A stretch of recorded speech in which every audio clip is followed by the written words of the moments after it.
abertos a partir de agora e quero já convidar, sem demoras, o senhor Flávio Werneck Meneghelli, para que possa, já está aqui conosco, desculpa, para que possa fazer a sua exposição pelo tempo regimental de 20 minutos, com a palavra a Vossa Senhoria.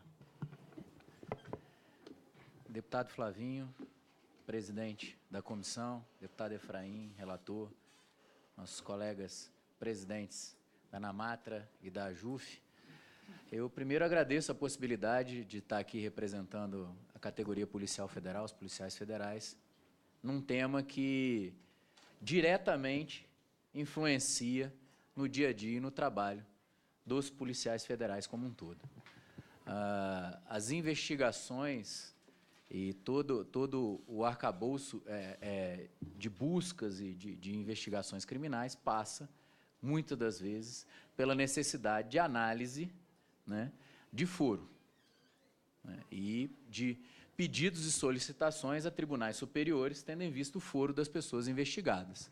Recentemente, nós tivemos vários exemplos, inclusive de discussão sobre foro e sobre possibilidade de investigação ou não de determinada pessoa, tendo em vista o seu foro e até supostos vazamentos de conversas que não poderiam ter sido colocadas a público, tendo em vista o foro de determinadas pessoas, no caso da Presidência da República, da antiga Presidência da República. Então, é um tema que atinge diretamente as investigações criminais, e é importante a gente colocar aqui a situação. Eu vi discutindo, o pessoal falou que ia discutir um pouquinho CPP, né, relator Efraim, e não tem como a gente fugir um pouquinho do CPP, do Código de Processo Penal e do Código Penal, para a gente debater foro privilegiado. O que a gente tem hoje, sendo bem claro, e o que a população, e eu acho que a grande maioria dos servidores públicos quer, é o fim da impunidade. A palavrinha que incomoda demais a todo brasileiro hoje é a palavrinha impunidade, né? Então, e por que isso ocorre? Primeiro, a gente tem que citar os índices de eficiência brasileiros. As nossas investigações têm índices baixíssimos de eficiência.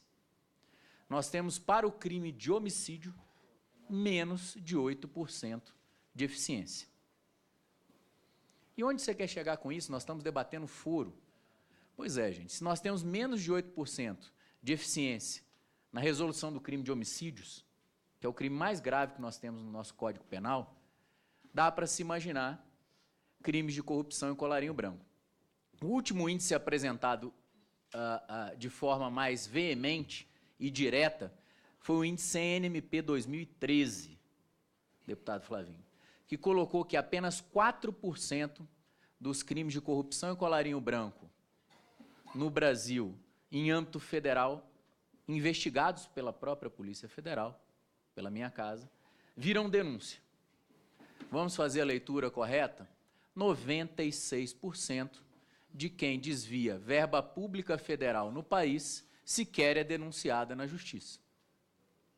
E aí a gente acrescenta isso uma recente pesquisa da FGV, que fala que quase 70% das investigações feitas com quem obtém ou detém foro privilegiado atinge a prescrição. Ou seja, num índice baixíssimo de eficiência de investigações, de menos de 8% no homicídio, menos de 4% nos crimes de colarinho branco, nós ainda atingimos a prescrição nos crimes das pessoas com foro privilegiado a quase 70%. Isso quer dizer que a nossa eficiência em crimes cometidos por pessoas que têm foro privilegiado tendem a zero. Tendem a zero. E aí, na mesma, vou corroborando o que eu coloquei, na mesma direção, vem a mesma FGV e faz a pesquisa do foro privilegiado dentro do STF, em que apenas quase 1% dos crimes investigados pelo STF com foro tiveram condenação. Ou seja, mais de 99% dos crimes com foro no STF não tiveram condenação. É isso por trás da discussão do foro privilegiado, é isso que nós estamos discutindo, a palavra impunidade. E é isso que se propõe a alteração legislativa aqui em debate. Diminuir a impunidade, porque ela não vai, como eu bem citei aqui, deputado Efraim, ela não vai diminuir sem uma alteração legislativa no nosso Código de Processo Penal, no nosso Código Penal, na persecução criminal brasileira como um todo. Nós temos índices muito ineficientes como um todo. Mas ele é muito maior quando a gente vai debater foro, quando a gente vai falar em foro privilegiado. Vou me arriscar aqui a dizer que a aposentadoria compulsória é muito complicado se debater em âmbito da sociedade brasileira, em âmbito do Serviço Público Federal como um todo, porque os demais servidores públicos federais, quando perdem a função, perdem também as suas contribuições. São exonerados dos cargos e não aposentados compulsoriamente. Policiais federais são exonerados, não são aposentados compulsoriamente. Fiscais da Receita Federal são exonerados. INSS são exonerados. Todos são exonerados. Ninguém é aposentado compulsoriamente sob a justificativa de que as contribuições para a sua aposentadoria serão mantidas. Então, acho muito complicado você justificar a punição por aposentadoria compulsória somente pelas contribuições apresentadas, né? Pelas contribuições para a aposentadoria, tendo em vista que os demais servidores públicos não levam. E, mais do que isso, não só os magistrados, todos os servidores públicos federais pós-reforma da Previdência, hoje, e é muito bom deixar isso claro, eu vou repisar, recebem o teto do INSS. Quem entrou pós-2013 recebe o teto do INSS.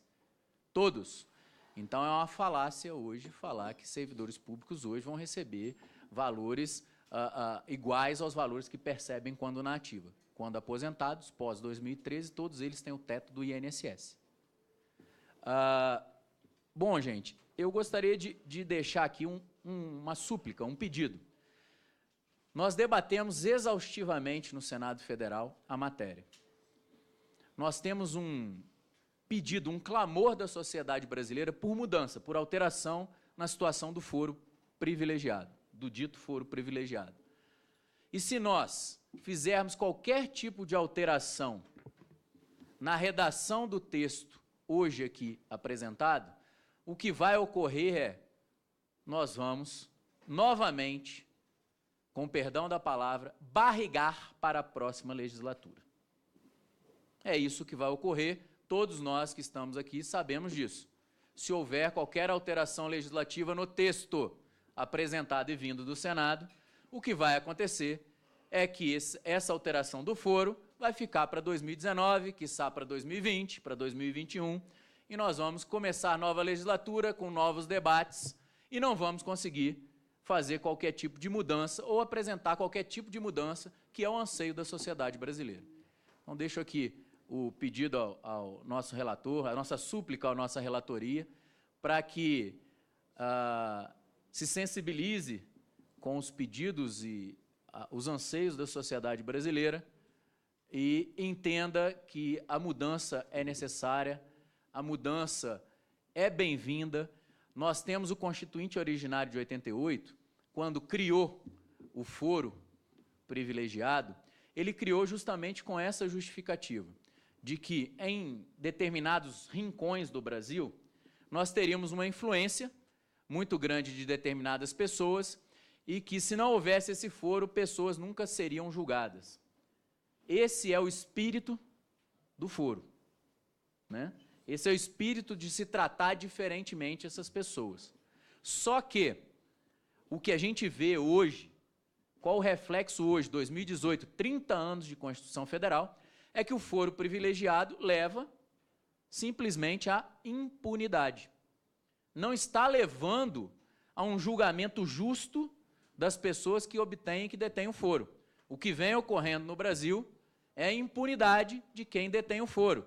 Inclusive, antes do julgamento do Supremo, havia uma corrida de pessoas que estavam sendo investigadas por várias operações policiais, uma corrida nessa pré-candidatura e pré-eleição, para que eles se lançassem pré-candidatos e, a qualquer custo, conseguissem mandatos. Porque teriam foro e saberiam que dificilmente seriam julgados quando do foro. E a decisão do Supremo veio em boa hora falando, ora, se não tiver relação com o mandato, você não tem o foro. Então, foi uma ducha de água fria nessa corrida por mandatos para simplesmente não serem julgados. Isso é fato. Nós tínhamos uma corrida de pré-candidaturas para obtenção de foro privilegiado e não ter julgamentos de crimes cometidos. Por fim, gente, para não me prolongar demais acerca do foro privilegiado ou do foro, eu tenho que deixar aqui bem claro que nós observamos em todas as investigações, nós policiais federais, dificuldades maiores quando essas pessoas são pessoas que estão com foro privilegiado. As investigações são mais complexas e se tornam mais complexas devido ao foro. Pedidos de restrições se tornam mais difíceis por causa do foro. Pedidos de mandados de busca, mandados de prisão, se tornam mais difíceis por causa do foro. Então, nós temos, sim, que mudar, temos, sim, que abraçar esse projeto. Acredito que o projeto ele vem a agregar ao anseio da população brasileira. Eu tenho aqui que, por fim, deputado Efraim, deputado Flavinho, deixar os agradecimentos a equipes aguerridas que estão rodando o Brasil para convencer a população brasileira da necessidade das alterações legislativas aqui propostas. Primeiro, deixar o agradecimento à equipe Desaforo, que é uma equipe que está aqui presente, que apoia o fim do foro privilegiado e está rodando o Brasil. Deputado Cajá, que me proporcionou a fala pelo fim do foro privilegiado. À frente de agentes da Polícia Federal, que também se posicionou e assinou documento público pelo fim do foro privilegiado.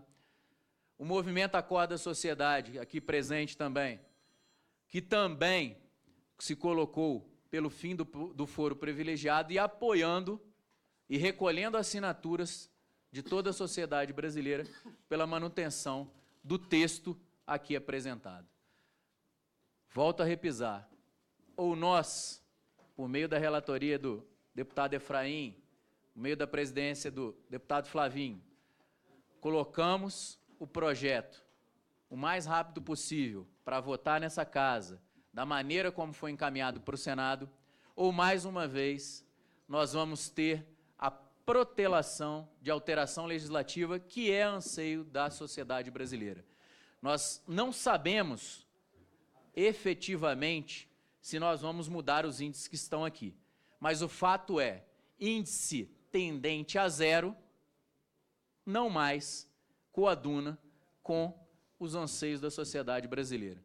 Quase zero, ou zero, como foram os índices apresentados pela Fundação Getúlio Vargas, são uma agressão a toda a sociedade brasileira e todos nós queremos e podemos ter um Código de Processo Penal mais eficiente, um foro adequado à sociedade brasileira de 2018 e não mantendo o reflexo do Constituinte originário de 88, que tinha uma sociedade, à época, que não é o reflexo da nossa sociedade hoje. A sociedade brasileira hoje não tolera o foro privilegiado. Obrigado pela possibilidade, estou aberto aqui a qualquer questionamento e pergunta. Nós que agradecemos as palavras do senhor Flávio Werneck. E das denúncias. Qual foi o percentual que o senhor falou entre investigações e inquéritos? Já De acordo, deputado, com o índice NMP 2013, tá, que foi o último que teve índices estatísticos colocados de maneira clara, 4%. 4% das investigações se transformam em denúncia. Se transformam em denúncia. Certo. Para mim, esse dado por si só já é uma denúncia. Na aplicação desse texto constitucional, vou devolver agora a fala para os nossos convidados. Então, poderia começar com o Dr. Flávio. Bom, deputado Diego Garcia, presidente da nossa comissão. Bom, posso responder diretamente, agora eu vou fazer o sentido inverso. Primeiro, no que diz respeito à efetividade do texto apresentado. Acredito que um dos pontos que mais agride a população brasileira é o excesso de burocracia e morosidade. E quando a gente chega para a população brasileira e fala, olha, o texto vai resolver 99% dos problemas do foro privilegiado, vai faltar 1%. Mas então nós vamos corrigir esse 1%, mas vamos deixar para 2019. Eu acho que isso é um tapa na cara da população brasileira. Eu acredito que a população brasileira não vai entender que nós queremos corrigir esse 1% e vamos deixar os 99% que nós estamos resolvendo com esse texto para 2019 ou para 2020. Muito embora eu concorde em gênero, número e grau que o foro deveria ser extinto na totalidade no nosso país. Mas eu acredito que, da mesma forma que a gente possa colocar hoje esse texto para caminhar na casa, nós podemos, da mesma forma, em 2019, com um novo corpo de parlamentares, colocar novamente a 142 de 2012 do deputado Rubens Bueno para andar a partir de 2019, independente de aprovar essa PEC que agora está em andamento. Presidente, eu não me permita, com todo respeito, ele está propondo a extinção da Câmara dos Deputados. Por que não extinguir o Parlamento brasileiro? Não. O senhor não está respeitando esta casa. Se começou um processo legislativo no Senado, ele obrigatório, e aqui me perdoem, né, é o mínimo de respeito que deve tirar esta casa. Nós estamos aqui representando a população e não corporação de quem quer que seja. Perfeito, deputado. Eu concordo. Não quis, de maneira alguma, desrespeitar a casa. Perfeito. Se sentiu ofendido, já peço as desculpas agora, de maneira bem clara e límpida, não foi a intenção. A intenção é passar o sentimento da sociedade, passar o sentimento que a gente tem no dia a dia para a sociedade. E mais do que isso, a gente tem consciência absoluta de que o procedimento legislativo, ele é bicameral, ele tem duas casas, todo parlamentar tem o direito de se posicionar e colocar. O apoio à sua PEC é total. A gente entende que o fim do foro deveria ser amplo e irrestrito, mas a gente também entende que a população brasileira quer respostas um tanto quanto mais céleres e mais rápidas, não só das casas legislativas, como também do Judiciário, do Ministério Público, das investigações. E aí já vou passar ao segundo ponto, que é a resposta para a situação que o deputado Félix Mendonça colocou, de 4% de efetividade no que diz respeito às investigações. Deputado Félix, nós temos um problema que é um problema embrionário, né? Um problema que nasce do nosso modelo investigatório ou do nosso modelo investigativo. O que a gente tem hoje, para que se tenha uma ideia, que para todo mundo que esteja aqui possa entender, vou pegar um furto simples, o furto de uma bicicleta numa garagem de qualquer cidadão brasileiro hoje, que aconteça hoje. O que o cidadão brasileiro tem que fazer? Ele, infelizmente, ou vai entrar na internet, quando é online, para fazer um boletim de ocorrência, ou ele vai ter que ir a uma delegacia de polícia. E, ao contrário, se você for ao Chile, deputado, ou aos Estados Unidos, ou o modelo até europeu continental, Portugal, Alemanha, o que acontece é o inverso. A polícia, ela vai ao local do crime. Isso tem uma função, né, uma função muito, muito clara. É você colher as provas o mais rápido possível, porque as provas no processo criminal são perecíveis ao tempo, né? Então, quando o policial vai ao local do crime e começa uma investigação do furto da bicicleta, como foi o exemplo, de imediato, ele vai ter ali, muito provavelmente, um resíduo de digital, uma sola de sapato, uma filmagem de alguém do local próximo para fazer essa investigação. Infelizmente, esse modelo investigativo do Brasil, ele é 100% brasileiro. Ele não tem nenhum reflexo em nenhum local do mundo. Então, nós temos um sistema investigativo extremamente arcaico, burocrático e que fabrica papel. O nome que pode ser dado a qualquer local. O inquérito policial, que é a metodologia investigativa, pode ser mantido o nome. O problema do inquérito policial é o modelo adotado pelo Brasil, que não encontra reflexo em lugar nenhum do mundo. E se ele fosse positivo, se o modelo brasileiro fosse positivo, ele já estaria refletido em outros países do mundo, o que não acontece. Então, você pensa, a gente citou um crime pequeno, um crime menos complexo para ser investigado.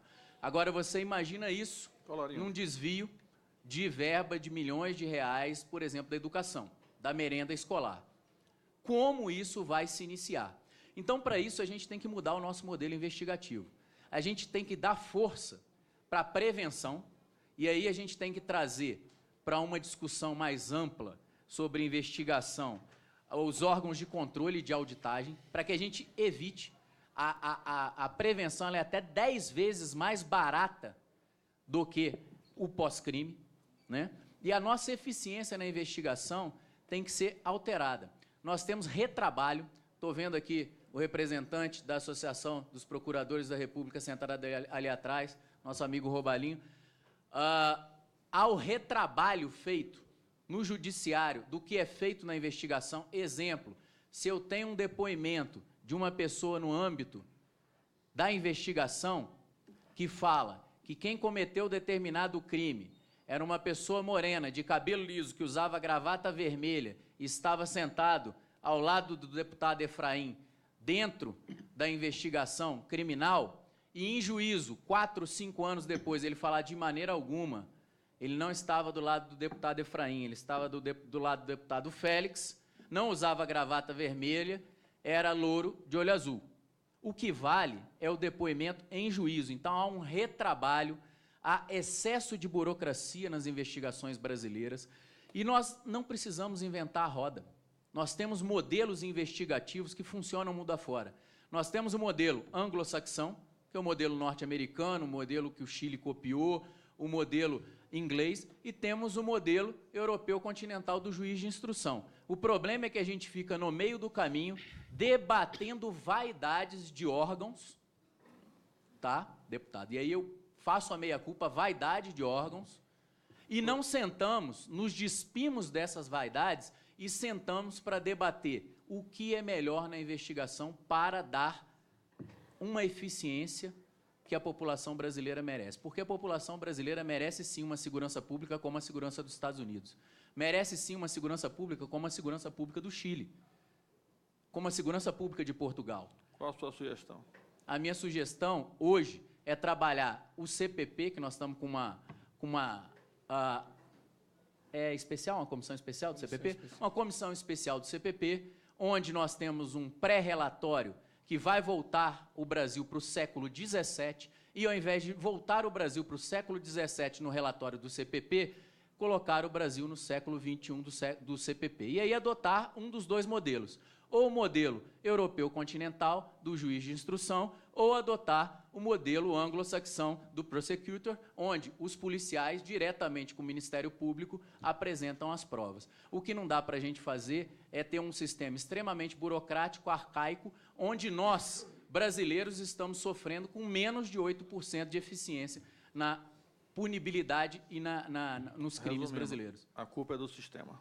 Não só do sistema, a culpa, como eu coloquei aqui, também é das vaidades dos órgãos que não querem se despir das suas vantagens hoje existentes para que a gente ou adote um modelo ou adote outro. O que a gente não pode fazer é ficar com excesso de vaidades, deputado Félix. Infelizmente, a gente tem isso e tem que fazer a meia-culpa, sim, porque os órgãos brasileiros, quando vêm a essa casa, puxam só para o seu lado. O corporativismo, ele é bom até que ele comece a prejudicar a população brasileira. Então, acredito que a gente tem, sim, que sentar e resolver o problema de segurança pública brasileira. Lembrando, gente, que não vai aparecer ninguém para resolver o problema de segurança pública de cima para baixo. Segurança pública, eu costumo fazer um comparativo, deputado Félix, com vacina. O Brasil não acabou com a poliomielite e não acabou com o sarampo achando que ia nomear uma pessoa para resolver o problema. Ele acabou com um planejamento de curto, médio e longo prazo.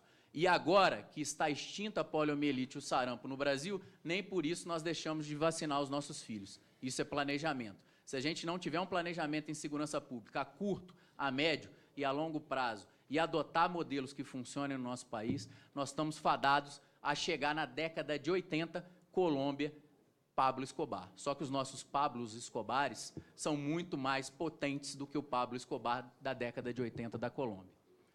Bom, Peço já tentar vou mais enxuto possível. Vou falar só deputado Flavinho, vou responder só o questionamento do senhor sobre a eficiência. Eu acredito que nós estamos deixando uma parcela muito pequena, ou seja, os presidentes dos 3 poderes com foro. E acredito que os demais estariam já com a aprovação, a futura aprovação desse projeto, sem o foro privilegiado. Eu acredito que daria maior eficiência, sim, pelas estatísticas até apresentadas pela própria FGV, né? Enquanto no primeiro grau você tem um lapso temporal muito menor de andamento dos processos do que em graus superiores, até para atingimento da própria prescrição. Então, acredito que a eficiência ela não seria maculada ou tão maculada com a redação hoje proposta e vinda do Senado. Eu acredito que a gente poderia ter uma maior e melhor eficiência, mas o texto apresentado não quebraria eficiência porque ele atinge uma parcela muito grande e deixa só os presidentes dos 3 poderes com o furo. Acredito que, por fim, a mensagem que eu deixo é de que nós precisamos, sim, e é anseio da população, fazer as mudanças. Fazer a mudança principalmente na área da persecução criminal brasileira, e o foro privilegiado é apenas uma parcela pequena da situação da persecução criminal brasileira e vamos dizer assim, da eficiência da persecução criminal brasileira. Acredito que a gente a casa tenha que se debruçar lá no relatório do novo CPP, que seria uma boa alternativa, para que a gente possa quebrar esses paradigmas e, como disse para o deputado Félix Mendonça, esse mau corporativismo, para que a gente possa evoluir. Nós estamos numa espiral de violência, saiu ontem o mapa da violência, né? Nós estamos numa espiral de violência muito grande. E a população brasileira está ficando refém do crime. E é o contrário. Nós precisamos reverter isso aí. Se reverte isso com boas práticas e com projetos e estudos que a gente sabe que podem funcionar e que estão funcionando em outros países aí, vide de Colômbia, Chile, o próprio Juárez, no México, como foi apresentado há bem pouco tempo atrás. Obrigado, deputado, pela oportunidade. Obrigado, Flávio. Nós que agradecemos. E antes de passar a palavra para os nossos representantes, presidentes aqui e representantes da nossa magistratura,